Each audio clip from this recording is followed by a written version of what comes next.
이러한 인식의 차이는 어디서 오는 걸까? 누구의 책임일까? 수구 언론 탓이라 해야 할까? 검찰 내 반개혁 세력과 수구 언론이라는 반개혁 세력들은 검찰개혁과 반개혁이라는 구도를 정의와 불의, 공정과 불공정이란 프레임으로 전환해버렸다. 법률에 명시된 법무부 장관과 검찰총장을 정상적인 지위계통에 의한 징계를 추윤 갈등이란 프레임으로 전환해 윤석열을 저항의 상징으로 만들었다. 언론의 이런 짓거리가 어제 오늘의 일이 아니다. 언제나 있어 왔고 앞으로 단기간에 변할 가능성은 거의 없다. 언제 단 한 번이라도 언론이 정의의 편에 선 적이 있었나 묻고 싶다. 기울어진 언론 환경을 탓하지 말자. 2030을 촛불혁명의 주된 힘이었던 세력을 등돌리게 만든 것은 언론만의 문제는 아니다. 그것은 정권을 잡게 된 민주당과 그 세력들이 현실에 만족해 개혁을 멈춰버렸다는 것. 민주당은 느리고 게을러졌다. 굳이 정치에 관심을 가지지 않는 2030 세대들이 유일하게 정치를 접할 수 있는 창구인 온라인 공간이 극우 보수에게 장악당했음에도 아무런 조치를 취하지 않았다. 대한민국의 가장 거대한 극우 기득권인 언론을 개혁하려 하지 않았다. 하려는 척만 했을 뿐. 그뿐이었다.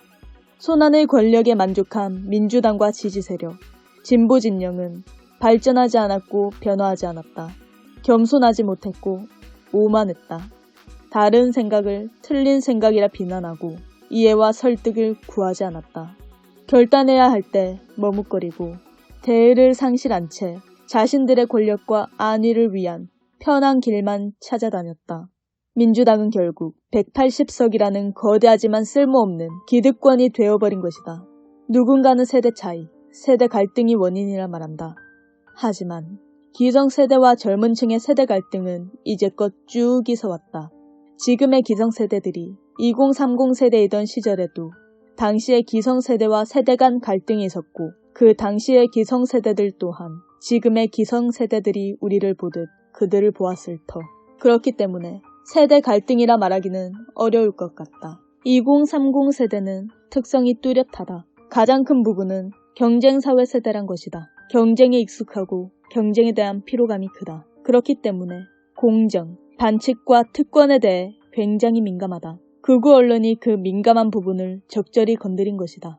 촛불혁명과 문 대통령 당선으로 인해 선거철만 되면 이용하던 이념 갈등, 지역 갈등, 색깔론 등의 효력이 다했다고 판단한 모양이다. 극우 언론은 끊임없이 경쟁에 지치고 공정, 평등에 민감한 이들을 이용해 현 정권에 대한 불신을 만들고 젠더 갈등, 세대 갈등을 부추겼다. 그럼 그동안 민주당과 그 세력은 무엇을 했나? 윤석열 충격으로 갈팡질팡하다. 사건마다 객관성을 상실하고 소극적인 방어 자세를 취했다.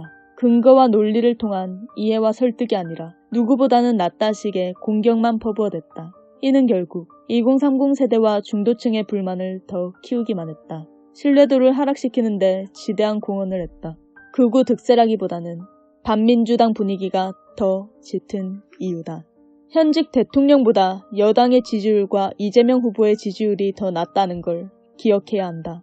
문재인 대통령에 대한 불신보다는 민주진영과 그 지지 세력에 대한 불신이라는 의미로 해석해야 한다. 일각에서는 2030 세대와 중도층이 이미 보수화되었다는 이야기도 나온다.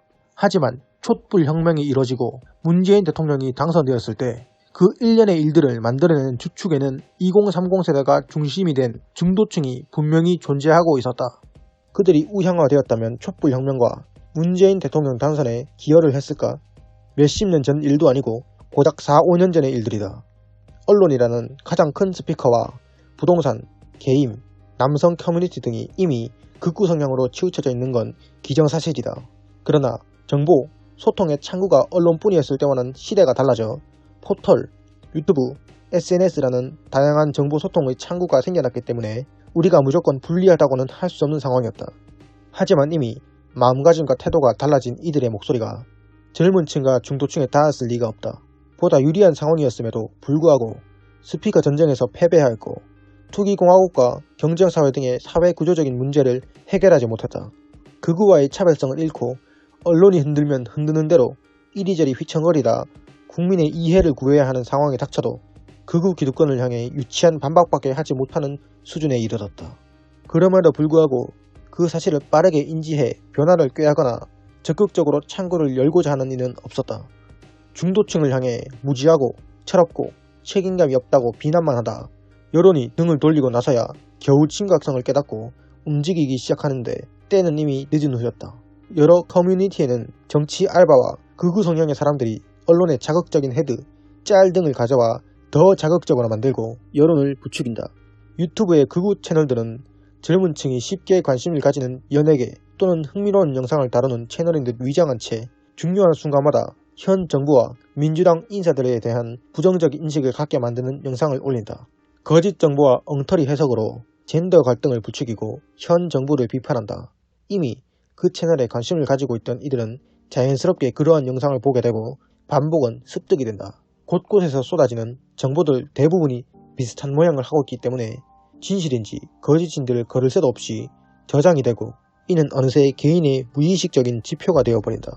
대다수 언론이 0.1%의 진실과 99.9%의 과장된 거짓을 말하고 있음에도 불구하고 정치에 관심이 없는 이들은 특별히 언론의 이야기를 귀 기울여 듣거나 맹신하지 않지만 특별히 의심해야 한다는 생각 또한 하지 않는다.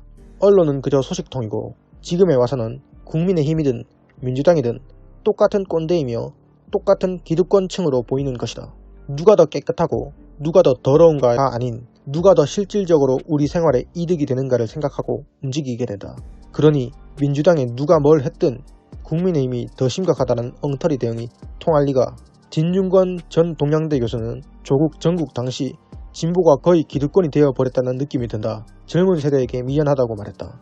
진 전 교수의 말에 많은 이들이 반발하며 비판하기에 급급했는데 현재의 민주당과 지지 세력, 진보 진영이 기득권 세력이 아니라 말할 수 있나? 국민이 이뤄낸 촛불혁명의 반사이익으로 차지한 자리에서 국민이 만들어준 180석이 자신들의 힘으로 만들어낸 것이라 믿으며 현재에 만족한 채 고착되고 도태되어 버렸다. 극우 기득권 세력과 다른 게 무언가? 국민의힘의 하태경, 이준석, 홍준표는 적어도 2030 세대의 이야기를 듣는 척이라도 한다. 나는 기득권인가? 스스로 물어봐야 한다. 지금까지 고착된 한국 정치의 보편적 보수 진보라는 틀을 깨버리고 한국 정치의 구조를 크게 바꿔버릴 새로운 정치의 태동으로 삼아야 한다. 정치가 젊어져야 진보할 수 있다. 갈등이 꼭 부정적인 것만은 아니다.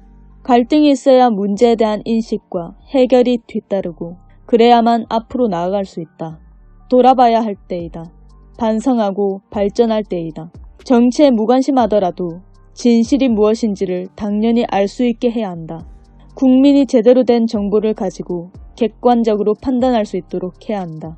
현재 언론은 윤석열이 여러 갈등 속 김종인을 영입하고 이준석을 포용했다며 그 자신의 정치력을 입증한 것이라 홍보하고 있다.